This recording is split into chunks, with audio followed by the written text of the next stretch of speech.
Welcome to MNS. Warangal జిల్లాలోని అన్నపూర్ణ పరపతి సంఘం నూతన కార్యవర్గాన్ని 2026-28 కాలానికి ఏకగ్రీవంగా ఎన్నుకున్నారు. సంఘ అభివృద్ధి, సభ్యుల సంక్షేమం, పారదర్శక పరిపాలన లక్ష్యంగా కొత్త బాధ్యతలను చేపట్టిన కార్యవర్గ సభ్యులు తమ సేవలను అంకిత భావంతో అందిస్తామని తెలిపారు. నూతన కార్యవర్గంలో అధ్యక్షులుగా బిట్ల సుధాకర్, ప్రధాన కార్యదర్శిగా బండి కోటేశ్వర్, కోశాధికారిగా తోట చంద్రారావు, ఉప కోశాధికారిగా వాసం రమేష్ బాధ్యతలు స్వీకరించారు. అలాగే ఉపాధ్యక్షులుగా ఎనపోతుల సాంబయ్య, వలస రాజమల్లు ఏకగ్రీవంగా ఎన్నికయ్యారు. ఈ సందర్భంగా సంఘ సభ్యులు నూతన కార్యవర్గానికి శుభాకాంక్షలు తెలియజేస్తూ వారి నాయకత్వంలో అన్నపూర్ణ పరపతి సంఘం మరింత అభివృద్ధి సాధించి సభ్యులకు మెరుగైన సేవలు అందించాలని ఆకాంక్షించారు. సంబంధించిన డేట్స్ విషయంలో కూడా మనకు జరుగుతుందని చెప్పేసి కూడా తీసుకోవాలని చెప్పేసి కూడా నూతనంగా ఎన్నుకోబడినటువంటి కార్యవర్గానికి సూచన చేస్తూ అదేవిధంగా ఆర్గనైజర్స్ కూడా కమిటీ ఎన్నుకోవడం కూడా జరుగుతుంది. కాబట్టి గౌరవ సభ్యులు ఇప్పుడు నూతనంగా ఎన్నుకోబడినటువంటి గౌరవ కమిటీని కూడా ప్రమాణంలో సభ్యులైనటువంటి ట్రస్ట్ సభ్యులైనటువంటి మల్లేశం గారిని 2 నిమిషాలు మాట్లాడాల్సిందిగా తెలియజేస్తాం. కార్యవర్గ సభ్యులుగా మేము ఎలాంటి వ్యక్తిగత స్వార్థం కోసం కానీ బంధుప్రీతి కోసం కానీ నిస్వార్థంగా పనిచేస్తామని, సంఘ అభివృద్ధి కోసం సంఘం అభివృద్ధి చెందే విధంగా న్యాయం చేస్తామని ప్రమాణం చేస్తున్నాం. Thank you.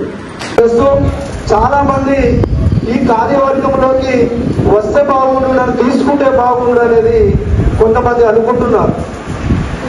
ఇంకా కొంతమంది ఏముంది, దీంట్లో కొత్త సీసాలో పాత సారే కదా, దీంట్లో ఏముంది అని కొంతమంది అనుకుంటున్నారు. దీంట్లో ఏం లేదు అనుకుంటున్నారు. కానీ మాకేమనిపిస్తుందంటే ఈ యొక్క పదవి మాకు పుట్టగిరిలాగా భావిస్తున్నారని నేను అనుకుంటున్నాను. ఎందుకంటే దీంట్లో అనేకమైన సమస్యలతో కూడుకున్నది. మాలాంటి వాళ్ళము బాధ్యతలకు వివరించాలంటే మేము అనేక మా యొక్క పనులను అంటే పక్క పెట్టుకొని పనిచేయాల్సిన పరిస్థితి ఏర్పడతాను.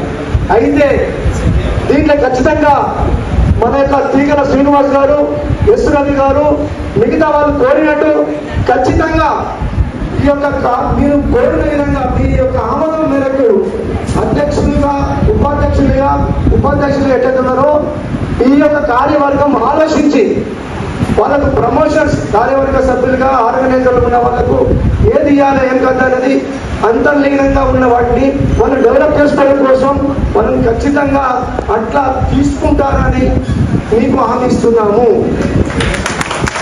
ఇంకొకటి ఏంటంటే, దయచేసి క్రమశిక్షణ చర్యలు కూడా కొన్ని ఉంటాయనేది దానికి తెలిసి దాని మూలంగా సంఘానికి వ్యతిరేకంగా కూడా ఉండవలసిన అవసరం లేదు. దీంట్లో చాలా మంది ఇక్కడ కూర్చున్న దాంట్లో కూడా కార్యవర్గ సభ్యులుగా పనిచేసిన వాళ్ళు ఉన్నారు. మాకు ఫోన్లు చేస్తున్నారు, కార్పొరేటర్గా నాకు సీట్ ఇవ్వమని ఎట్లయితే మనం చేస్తున్నారో ఫోన్లు, అట్లా మాకు మీరు కల్పించాలని కూడా ఫోన్ చేస్తున్నారు. అయితే ఇంతకుముందు ఎస్ రవి గారు, తీగల శ్రీనివాసు ఎక్సెట్రా చెప్పినట్టుగానే దీంట్లో వృద్ధాపంలో ఉన్న వాళ్ళు ఉన్నారు, అలానే యువకులు ఉన్నారు, మధ్యస్తున్నారు. ముందులో నేను ఉపకథం చెప్పాను. స్టాలిన్ ఒక మాట చెప్తాడు, ఒక నిర్మాణం అది ట్రక్షన్ ఏర్పడి అది సుదీర్ఘ కాలం కొనసాగాలంటే దానికి అయ్యా మీరు స్టాలిన్ గారు మీరు మరణిస్తే మీ స్థానం ఎవరు భర్తీ చేస్తారని కింది వాళ్ళు అడిగితే దానికి ఒక మాట చెప్తాడు, మిమ్మల్ని కూడా ఈ సైన్యంలో 60, 40, 20 ఈ సూత్రం చెప్తాడు. 60 ఉన్న వాళ్ళు వృద్ధాపంలోకి వస్తారు. వారు అనుభవజ్ఞులుగా, ఇప్పుడు మా బాబాయ్ నరసింహరావు కావచ్చు, సారణ కావచ్చు, వాళ్ళని మేము ఎట్లయితే సలహాదారులు తీసుకున్నామో అటువంటి వాళ్ళను గౌరవ సలహాదారులు కూడా 60 తీసుకోవడం జరుగుతుంది. 40 వాళ్ళు నాయకత్వం ప్రధాన బాధ్యతలు ఉంటారు. 20కి సంబంధించిన వాళ్ళు నేర్చుకోవడం